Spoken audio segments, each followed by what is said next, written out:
உங்களோட வீட்டுக்கு அருகில் இருக்கிற ஒரு தொழிற்சாலையிலிருந்து அதிகப்படியான புகையோ அல்லது சத்தமோ வெளியேறினா நீங்கள் எங்கே முறைப்பாடு செய்யலாம்? சுற்றுச்சூழல் விதிகளுக்கு மத ஸ்தலங்கள் மட்டும் விதிவிலக்கா? மத்திய சுற்றாடல் அதிகார சபை இது தொடர்பாக என்ன சொல்கிறது?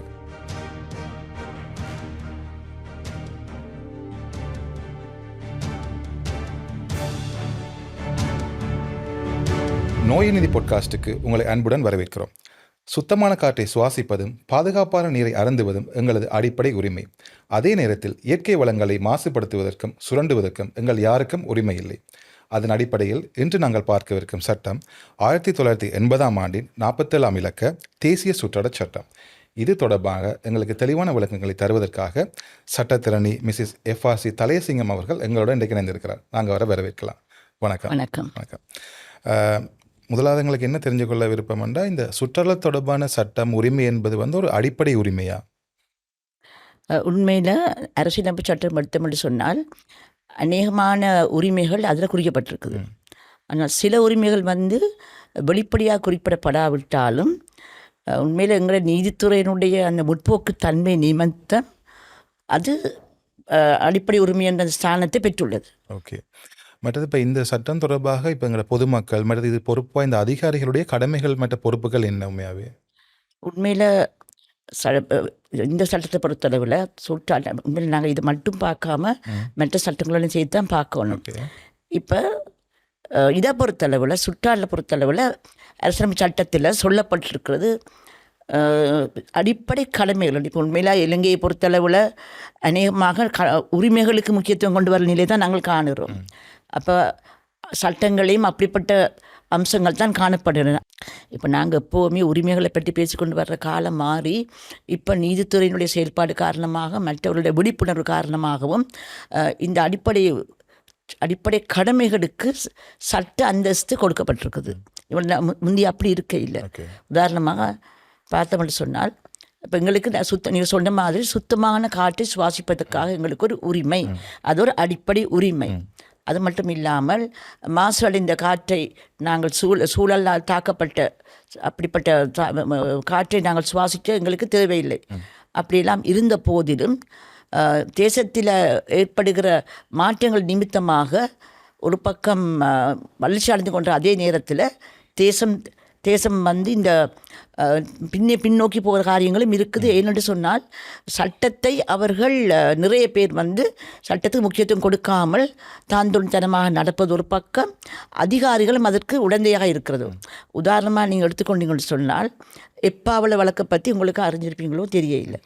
எப்பாவல் என்று சொன்னால் இலங்கையில் மிகவும் பிரபலமான ஒரு வழக்கு. அப்போ அந்த வழக்கு என்று சொன்னால் அனுராதபுரம் அந்த மாவட்டங்களில் சில அதெல்லாம் சேர்த்து எவ்வளோ இடங்களில் கனியம் நல்ல வளங்களை பெற்றுக்கொண்டு போவதற்காக ஒரு உடன்படிக்கை செய்யப்பட்டது. இலங்கையில் உள்ள இந்த மத்திய சுற்றாடல் அதிகார சபையும் அதே நேரத்தில் கைத்தொழில் அமைச்சரும் சேர்ந்து செக்ரட்டரி எல்லாம் சேர்ந்து தான் இந்த இதை செய்ய பார்த்தார்கள். அதாவது இலங்கையில் உள்ள அந்த நல்ல பாஸ்பேட்டுகள் தான் சொல்கிற தமிழ் பாஸ்பேட்டுகளை ஒரு குடிக்கப்பட்ட வெளிநாட்டு நிறுவனத்துக்கு கொடுப்பதற்காக ஒரு உடன்படிக்கை செய்யப்பட்டது. அந்த உடன்படிக்கை செய்யப்பட்ட போது அதனுடைய நிறைய வழக்கு நீதிமன்றத்துக்கு வந்தபோது சொல்லப்பட்ட காரணம் என்னென்னு சொன்னால் இலங்கைக்கு பணம் தேவை. அப்போ இப்படிப்பட்ட அதாவது புதுப்பிக்கப்பட முடியாத அப்படிப்பட்ட அந்த கனிய வளத்தை இந்த அரசாங்கம் சொல்ல நேரத்தில் 2-3 பேர் தான், அமைச்சரும் ஒரு 2-3 பேர் சேர்ந்து செய்த எப்படி தான் நிறைய நடக்குது. இங்கே குறிப்பிட்ட நபர்கள் சேர்ந்து அவர்கள் இதற்கு இணங்கியிருக்கிறார்கள். அப்போ இணங்கியிருந்தல் சொன்னால் இப்போ அந்த நேரத்தில் 3 மாவட்டங்கள் இதுக்குள்ள வரும் அந்த இடத்துல. ஏன்னா எங்கே அதை அகழ்றது அந்த இப்படி செய்கிறது ப்ரோசஸ் எல்லாம் பார்த்தோன்னா 3 மாவட்டங்களில் அது வரும். அப்போ இப்படிப்பட்ட காரியம் நடந்து கொண்டிருக்கிற நேரத்தில் உண்மையிலே அதற்கான சரியான அங்கீகாரம் வழங்கப்படவில்லை. இவர்கள் சரியான முறையில் அதை கேட்கவில்லை. இது நிமித்தமாக முதலாவதாக என்ன செய்ய பார்த்தாங்கன்னா, அங்கே பக்கத்தில் இருக்கிற மக்களுடைய காணிகளை சுவீகரிப்பதற்காக தீர்மானம் பண்ணினார்கள். அப்போ அந்த நேரத்தில் தான் வழக்கு தொடுக்கப்பட்டது. 7 பேர் அதுக்கு 7 பேர் மேலே மனுதாரர்களாக இருந்தார்கள். வழக்கு தொடுக்கப்பட்டது. ஏனென்றால் அவர்கள் தாங்கள் தொழில்கள் எல்லாம் விட்டு வெள்ளத்துக்கு போக வேண்டியதாக இருக்கும். அப்போ முழுக்க செய்ய போகிறோம். அந்த காரணத்துக்காக வழக்கு தொடுத்தார்கள். உண்மையில் பார்க்க போனால் ஒரு குறிக்கப்பட்ட சூழல் நலன் கருதி செயல்படுற நிறுவனம் தான் இவர்கள் பேரை போட்டு ஒரு வழக்கு தொடுக்கப்பட்டது. அப்போ அந்த வழக்கில் நிறைய காரியங்கள் சொல்லப்பட்டன. அப்போ அந்த நேரத்தில் என்ன சொல்ல வரேன், எதேச்சாதிகாரமாக நிறைய காரியம் நடக்குது. இப்போ எதேச்சாதிகாரமாக அதுக்கு அனுமதி கொடுத்திருந்தால் இலங்கை தேசத்தில் உள்ள முழு வளங்களும் 30 வருஷங்களுக்குள்ள அப்படியே தீர்ந்து போயிருக்கும்.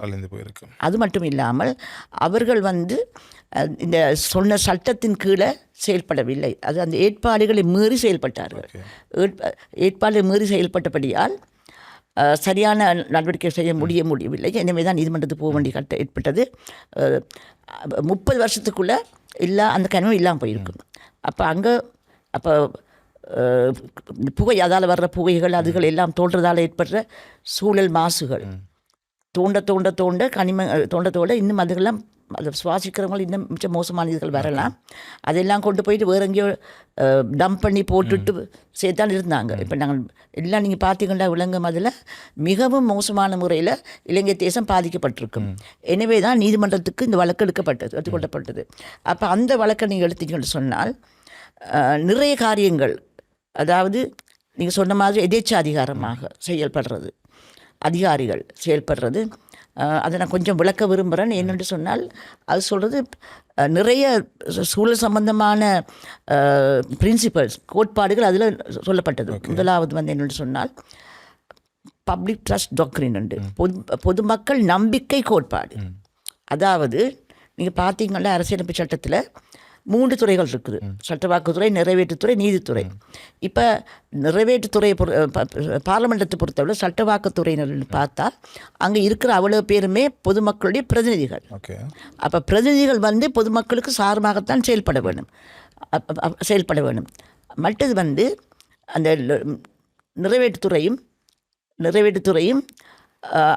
அதே மாதிரி தான் செயல்பட வேண்டும். இப்போ இதில் ஒரு உடன்படிக்கை செய்ய முனைந்தார்கள், ஒருத்தருக்கும் தெரியாமல் அதை செய்து கொண்டு போகிறதுக்கு. எனவே தான் அது கேள்விக்குட்படுத்தப்பட்டது நீதிமன்றத்தில். அது ஒன்று. இன்னொன்று, அந்த நீங்கள் சொன்ன மாதிரி அதுகளெல்லாம் அந்த கழிவுகள், வேஸ்ட், அந்த வேஸ்ட் ப்ரொடக்ட்ஸ் எல்லாம் பார்த்தோம்னா நாங்கள் எல்லாம் அந்த சூழல் சுவாசிக்கிறது கெட்டு போகும். அதே நேரத்தில் நிறைய பேர் சுயமில்லாமல் இது பண்ணுவாங்க. அதுக்கு பிறகு அதை திருப்பி மீள புதுப்பிக்க முடியாத அந்த பொருட்கள், கனிய வளங்கள் அப்படி இருந்தது. இவ்வளவும் கொஞ்சம் காசுக்காக. அப்போ எனவே தான் பப்ளிக் ட்ரஸ்ட் டாக்ட்ரின் அந்த முறையில் அப்போ அதில் சூழல் உரிமை சொல்லப்பட்டது. எல்லாருக்கும் இருக்குது சுத்தமான சூழலை சுவாசிப்பதற்கு, அனுபவிப்பதற்கு இருக்குது. அப்போ கொஞ்சம் பேருடைய பேராசையினால் அப்படி பண்ண முடியாது. அதோட சொல்லப்பட்டது என்னென்னா அந்த வழக்கில் இது ஒரு சஸ்டெயினபிள் டெவலப்மெண்ட், நிலைபெறுதகு அபிவிருத்தி திட்டம் உண்டு. அதில் நிலைபெறு அபிவிருத்தி திட்டம் ஒன்றும் இல்லை. அதில் அதான் இது எதேச்சாதாரியமாக செய்கிற நேரத்தில் நீதிமன்றத்துக்கு போகிறது. அப்போ அப்படி இருக்கிற நேரத்தில் என்னென்றால் சொல்லப்படுற அந்த நீதிபதி சொன்னது தான் ஒன்று காரியம் நாங்கள் சொல்கிறேன்.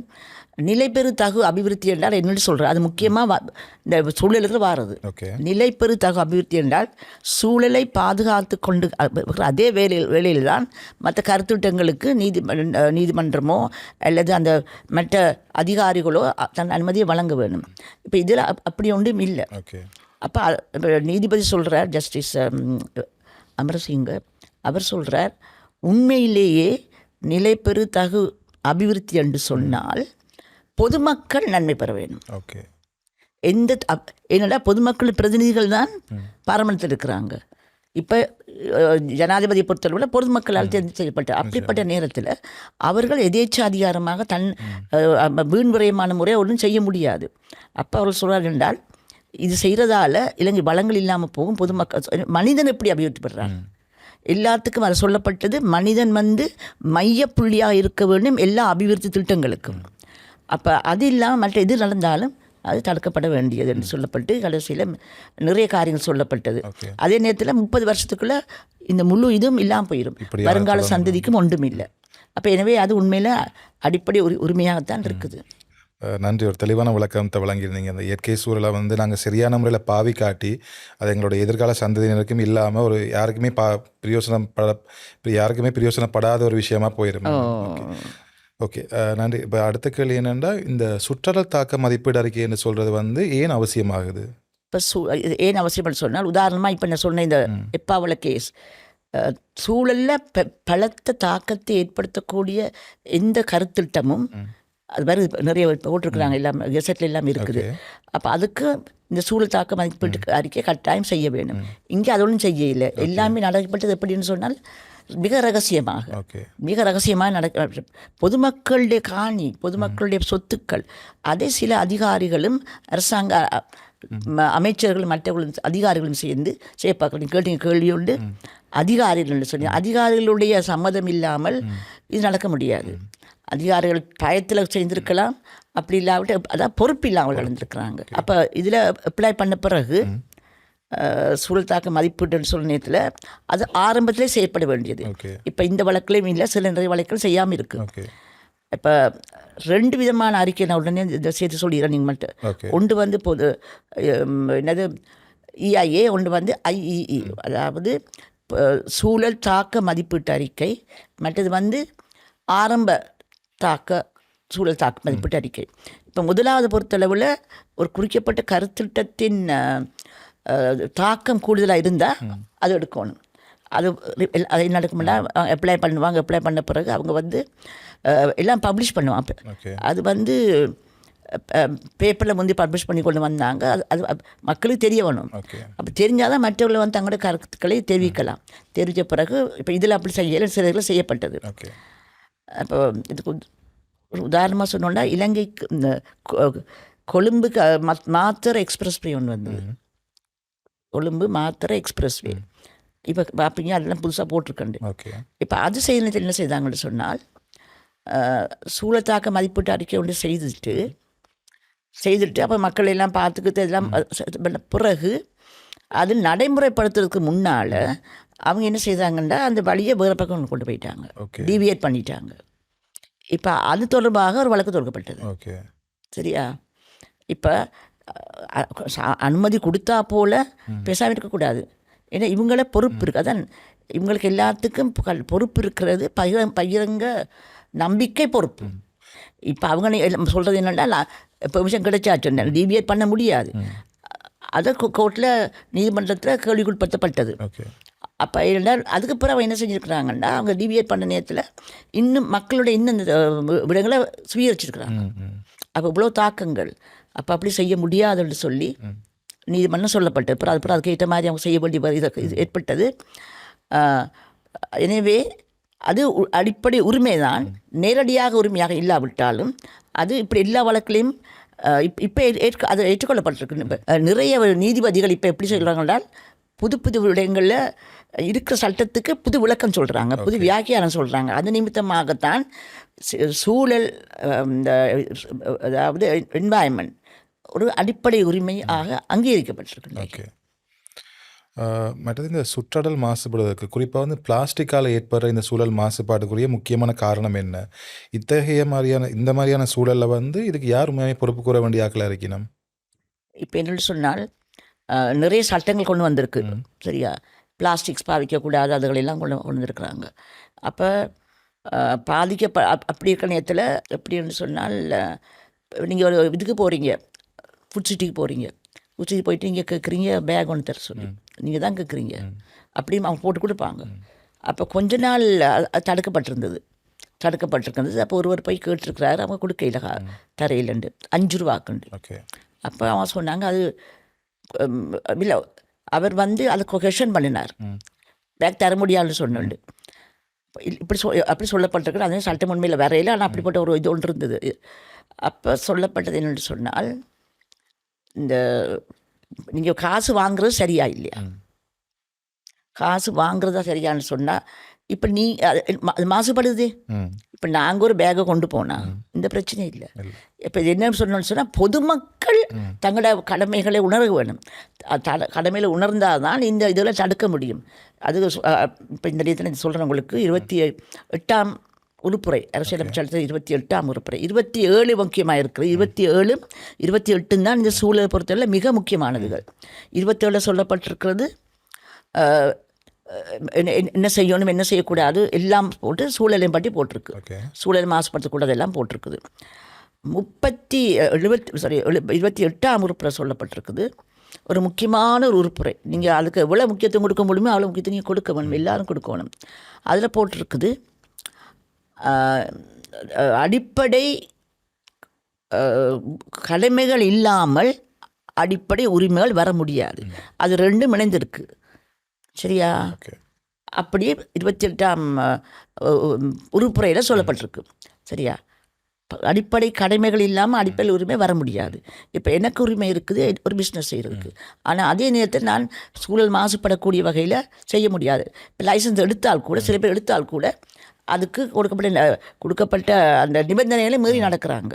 அப்படி நடந்தால் அதுவும் பிள்ளை நிறைய கேசஸ் இருக்குது. அப்போ அப்படி செய்ய முடியாது.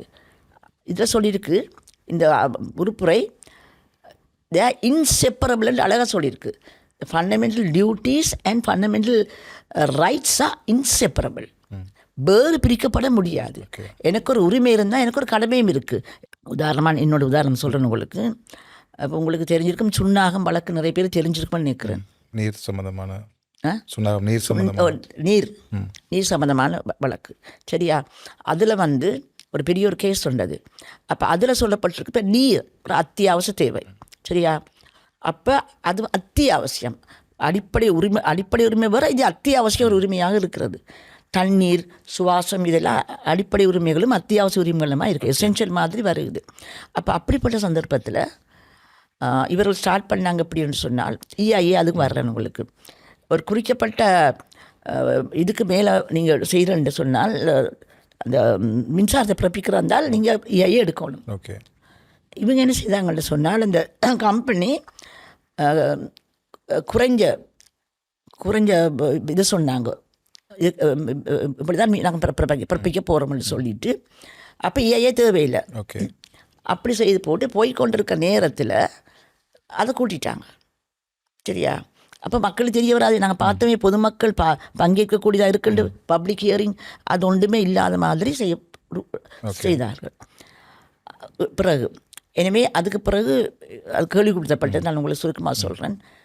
அதே நேரத்தில் அங்கே என்ன நடந்ததுன்னு சொன்னால் அந்த நிலத்தடி தண்ணீர் பாதிக்கப்பட்டது. இந்த கருப்பு கலர் மாதிரி இருந்துச்சு. நிறைய பேர் தெரியும் கிணறுகள் அந்த கலர் வந்துச்சுது. அப்போ இந்த நேரத்தில் எல்லாம் நிறைய இதுகள் இருக்குது. அதுக்கு அங்கீகாரம் வழங்கின சென்ட்ரல் என்வாயர்மெண்ட் அத்தாரிட்டி CA அவங்க தான் கூடமே பொறுப்பு. அப்போ அவங்க உண்மையில் தங்களுக்கு கடமை சரியாக செய்கிறாங்க இல்லை. அது மட்டும் இல்லாமல் இந்த திட்டத்தை கொண்டு வந்தவங்க. இப்போ அவங்க என்ன கொண்டாங்கன்னா தண்ணீர் எல்லாருக்கும் அந்த இத்தனை நாட்கள்லையும் இவங்க தண்ணீர் வர முடியாமல் போச்சுன்னு சொல்லி தான் கொண்டு வர பார்த்தாங்க. அப்போ அந்த நேரத்தில் அது நிமித்தமாக இவங்க சில விதமான சொல்லப்பட்ட நிபந்தனைகளை மீறி நடந்து இருக்கிறாங்க. அப்படியே பக்கத்தில் இருக்க எல்லா கிணறுகளும் பாதிக்கப்பட்டது. இப்போ எங்களுக்கு நீங்கள் பார்த்தீங்கன்னு சொன்னால் எங்கேயும் சொல்ல இல்லை, சட்டத்திலேயோ அரசியலமைப்பு சட்டத்திலேயோ நீர் குடிப்பதற்கான எங்களுக்கு ஒரு அடிப்படை உரிமையாக இருக்குண்டு. ஆனால் உயிர் வாழ்வதற்கான உரிமை என்று எங்களோட சட்டத்திலேயோ அரசியலமைப்பு சட்டத்திலேயோ எங்கேயும் போட இல்லை. ஆனால் இப்படிப்பட்ட சட்டங்களில் அதான் நீதிமன்றத்தில் நீதித்துறை நான் சொன்ன சரியான நல்லா செயல்படுது. அப்போ அது அங்கீகரிக்கப்பட்ட உண்டா இருக்குது. அங்கீகரிக்கப்பட்டதாக ஒன்று இருக்குது என்றால் அந்த சுவாச காற்று சரியாக இருக்கணும், குடிக்கிற நீர் சரியாக இருக்க வேணும். எனவே தான் அவர்களுக்காக பரிகாரம் வழங்கப்பட்டது. அப்போ எனவே தான் சொல்கிறேன், சுற்றாடல் உரிமை வாழ்வதற்கான உரிமை இருக்குது. சுற்றாடல் உரிமையெல்லாம் அடிப்படை உரிமைகளாக எப்படி அங்கீகரிக்கப்பட்ட வண்ணமாக இருக்கிறது. மற்றது இந்த சூழலை பாதுகாப்பதற்கென்று ஏதாவது சட்டங்கள் இருக்குதா?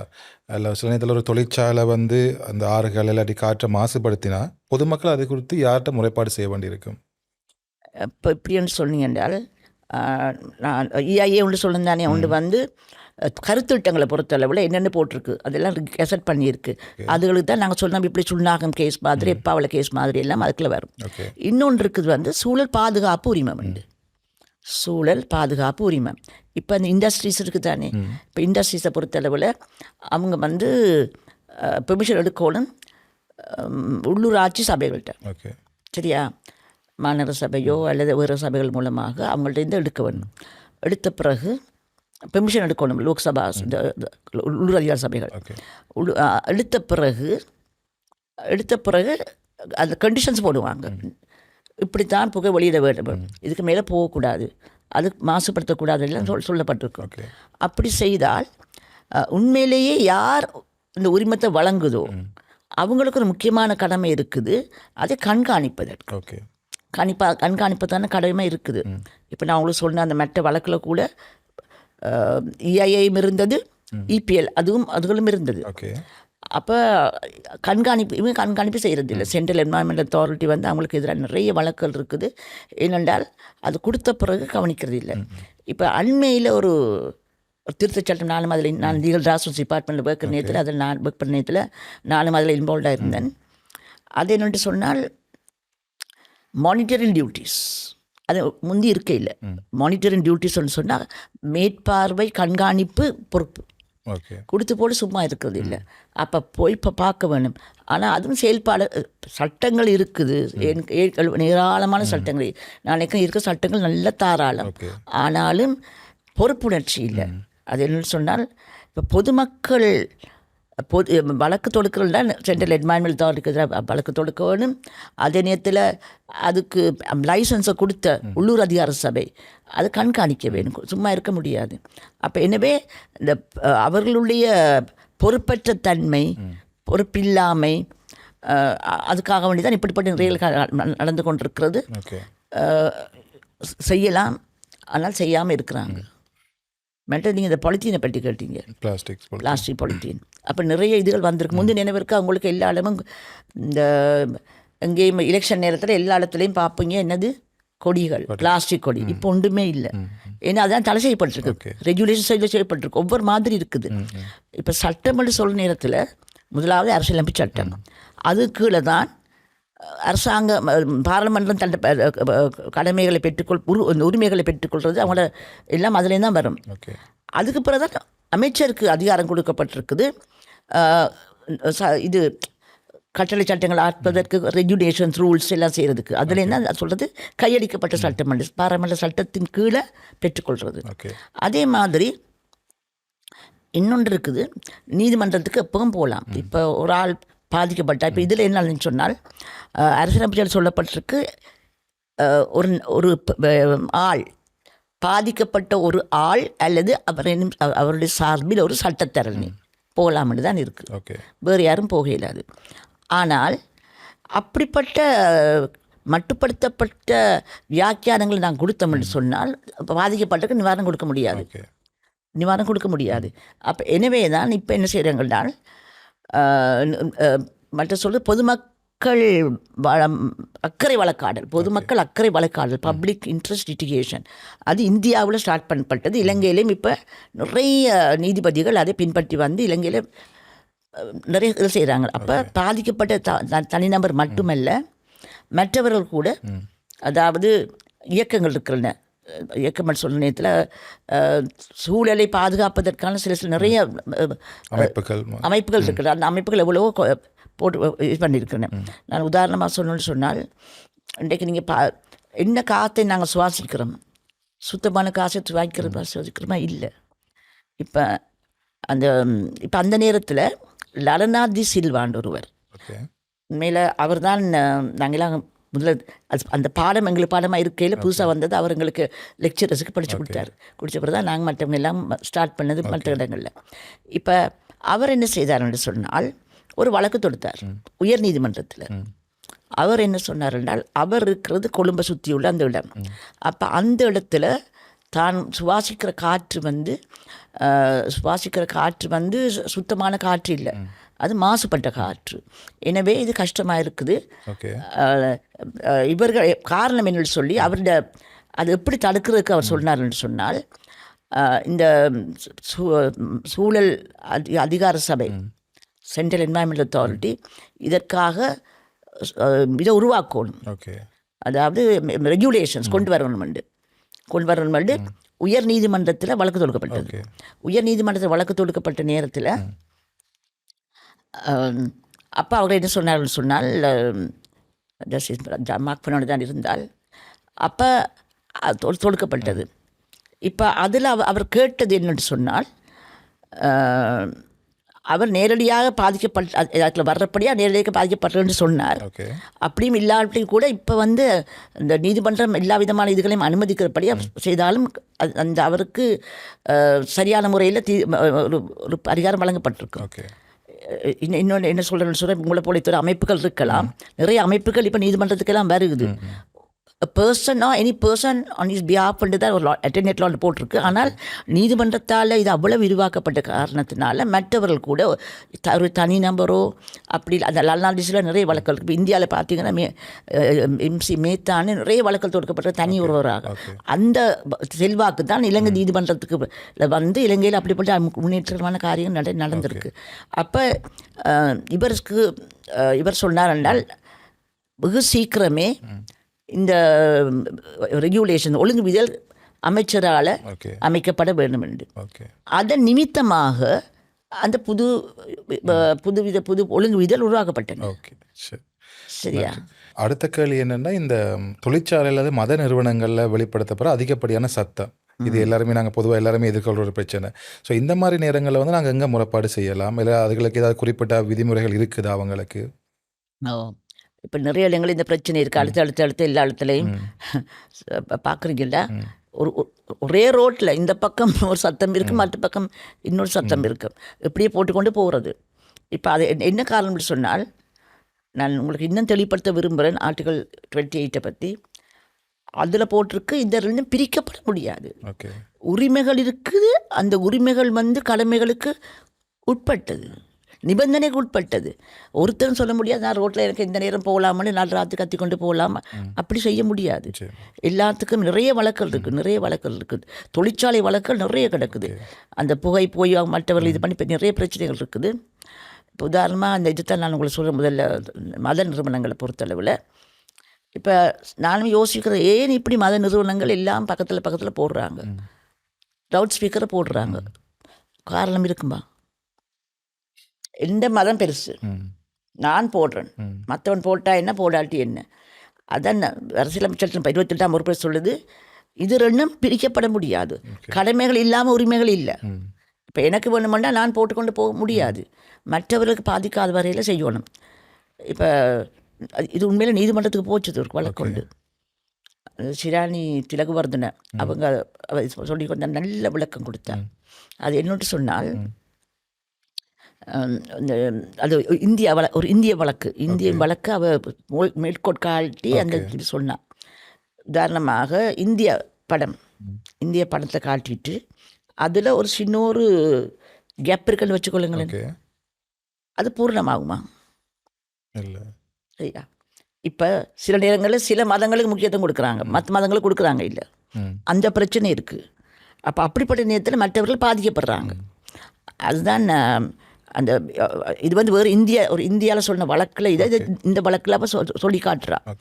அழகான படத்தை போட்டுட்டு அதில் ஒன்று பிளாக் எம்டியாக இருக்குது.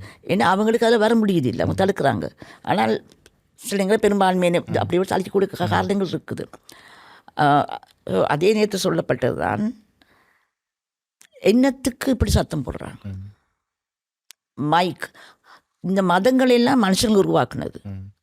இந்த மதங்கள் உருவாக்கப்படுற நேரத்தில், மதங்கள் உருவாக்கப்படுற அந்த நேரத்தில் எப்படியோ கரண்ட்டும் இல்லை, ஒன்றும் இல்லை.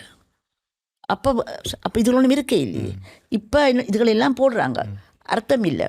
அப்போ அதில் ஒரு இலங்கையில் வழக்க சொல்லப்பட்டிருக்குது, அந்த புத்த இதுகளை பொறுத்தளவில் க்ளோஸ் ப்ராக்சிமிட்டி.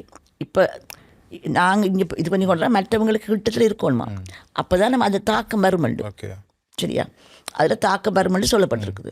அது வந்து நாங்கள் நீதிமன்றத்தில் நேரடியாக முறையிடலாமா இல்லாட்டி போலீஸார்கிட்ட முறையிடலாமா? எங்கே முறையிடலாம் பொதுமக்கள்? இப்போ முறையீடுன்னு சொன்னால் இதான் கிரிமினல் லா, கிரிமினல் வழக்கு. ஓகே. இது ஒரு நாய்ஸ் பொல்யூஷன் இருக்குது.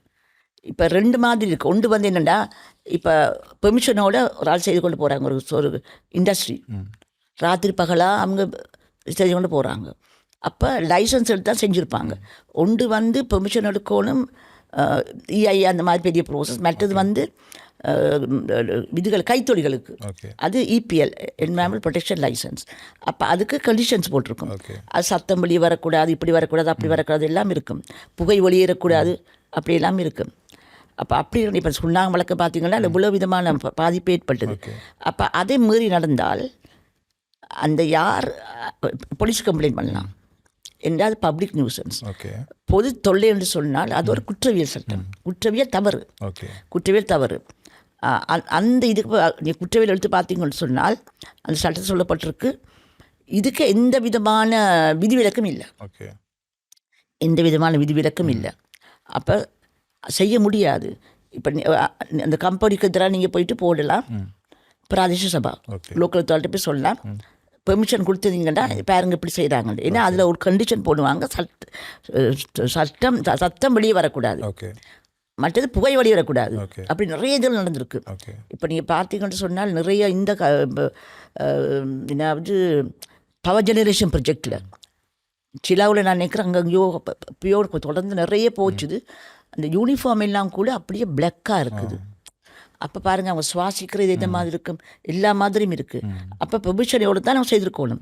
ஒன்று வந்து அந்த இஐஏ அந்த ப்ரோசஸ், அடுத்தது வந்து அந்த இது வெளியேற்றத்தை பொறுத்தளவில் இபிஎல் எடுக்கணும். எடுத்ததை கேன்சல் பண்ணுவாங்க, நிறைய கேன்சல் பண்ணியிருக்கிறாங்க. கேன்சல் பண்ணலாம் என்னால் அவங்க சரியான முறையில் செய்யாதபடி எல்லாம் இருக்குது. ஆனால் எவ்வளோ தூரத்துக்கு ஒரு ஆள் போய் கொண்டு போகிறது, அதான் அந்த கடமை இருக்குது, பொறுப்பு. பாருங்கள், இந்த ஸ்ட்ரைக் பண்ணுறது வந்து உரிமை வந்து அரசியலமைப்பு சட்டத்தில் எங்கேயும் சொல்லல. நிறைய இடங்களில் பார்க்குறோம். அது ஆரம்ப காலத்தில் அந்த தொழிற்சங்கம் இது இருக்கிற நேரத்தில் அத்தியாவசியமாக செய்ய உருவாக்கப்பட்டது. அது அது எந்த நாளும் அவங்க அது ஒரு உரிமை இல்லை, அது உரிமையாக எடுக்க இல்லாது. அது தொழிற்சாலை சம்மந்தமான சில காரியங்கள் தான் ஆரம்பத்தில் எடுக்கப்பட்டது. இப்போ டாக்டர் ஸ்ட்ரைக் இதெல்லாம் பார்க்குற நேரத்தில் என்னது ஹெல்த்துக்கான உரிமை இருக்குது. ஸ்ட்ரைக் பண்ணால் நர்ஸை ஸ்ட்ரைக் பண்ணால் இல்லாது. அப்போ அதான் சொன்னேன், வேறு பிரித்து முடியாது. Rights and duties are inseparable. அப்போ அதுகள் செய்யாதபடியாக தான் நீங்கள் பிரச்சனையாக இருக்குது. இப்போ நீதிமன்றம் நன்றாக செய்து கொண்டு வருகிறது என்றால் பொதுமக்கள் வழக்காடல், அது யாரும் போகலாம், யாரும் போய் செய்யக்கூடியதாக இருக்கும். அப்போ வெளிப்படையாக இந்த மற்றது வந்து இது குற்றம் என்றபடியாக சிறைச்சாலைக்கும் போகலாம், சிறைச்சாலைக்கும் போகலாம். அது குற்றமாக வருது, கிரிமினல் ஆக்டாக வருது. அதுலேருந்து ஒரு ஆள் சுவாசம் பாதிக்கப்படுது, அதுலேருந்து நிறைய காரியங்கள் பாதிக்கப்படுது, தொழில் பாதிக்கப்படுது, எல்லாம் இருக்குது, நிறைய இருக்குது. ஓகே, நன்றி. தேசிய சுற்றுலா சட்டம் தொடர்பாக நிறைய தெளிவாகவும் விளக்கமாக நிறைய விஷயங்களை சொல்லியிருந்தீங்க. இதை பார்த்துட்டு நீங்கள் ஏதாவது சொல்ல விரும்புகிறீங்களா? உண்மையில் பொதுமக்கள், இலங்கை தேச மக்கள், நல்ல மக்கள் எல்லாரும் அவங்களுக்கு சொல்ல வேண்டிய ஒரு அறிவுரை என்று சொன்னால், நான் இது எங்களுடைய தேசம் என்று அந்த உணர்வோடு அது ஒரு பெரிய ஒரு அர்ப்பணிப்போடு நாங்கள் பார்க்கணும். இலங்கை தேசம் பின்னால் வர சந்ததிகளுக்காக நல்ல ஒரு தேசத்தை கொடுக்க முடியும் அந்த பொறுப்புணர்ச்சியோடு செய்வதற்காக எவ்வளவு முடியுமோ சூழலை மாசுபடுத்த காரியங்கள் உங்களை வீட்டில் இருந்து, உங்களுடைய சமையல் அறையிருந்து தொடங்கி மற்றவர்கள் செய்யும்படியாக நான் கேட்குறேன், சொல்லும்படியாக நான் கேட்குறேன். அதே நேரத்தில் முன்மாதிரியாக நடந்து கொள்ள வேணும், மற்றவர்களுக்கு இதை சொல்ல வேணும். பெரிய பெரிய மாற்றங்கள் இலங்கை தேசத்தில் ஏற்படலாம். எல்லாத்துக்கும் மேலாக என்னென்றால் இதெல்லாம் இல்லாமல் போயிடும். இந்த வளங்கள் இல்லாமல் போனால் எங்களுக்கு வருங்கால சந்தேகத்தை கொண்டும் இருக்காது. இப்போவே இவ்வளோ வளங்கள் குறைந்து கொண்டிருக்கிறது. எனவே உரிமை இருக்குது, ஆனால் கடமை இல்லாமல் உரிமை இல்லை, ரெண்டுமே பிரிக்கப்படாது. அந்த இதோட எல்லாரும் செயல்பட வேண்டும் என்று நான் கேட்டுக்கொள்கிறேன். அதோடு நான் சொல்லி முடிக்கிறேன். ஓகே, நன்றி. உங்களோட நேரத்தை ஒதுக்கி எங்களுக்காக வந்து இன்னைக்கு கிடைச்சதுக்காக தேங்க்யூ. இயற்கையை பாதுகாக்கிறன்றது ஒரு சட்ட ரீதியான கடமை மட்டுமில்லை, அது எங்களோட எதிர்காலத்துக்கான ஒரு கூட்டு பொறுப்புன்னு நாங்கள் நம்புகிறோம். இன்னும் ஒரு எபிசோடில் இன்னும் ஒரு முக்கியமான சட்டம் தொடர்பாக கலந்துரையாடும் வரை நன்றி.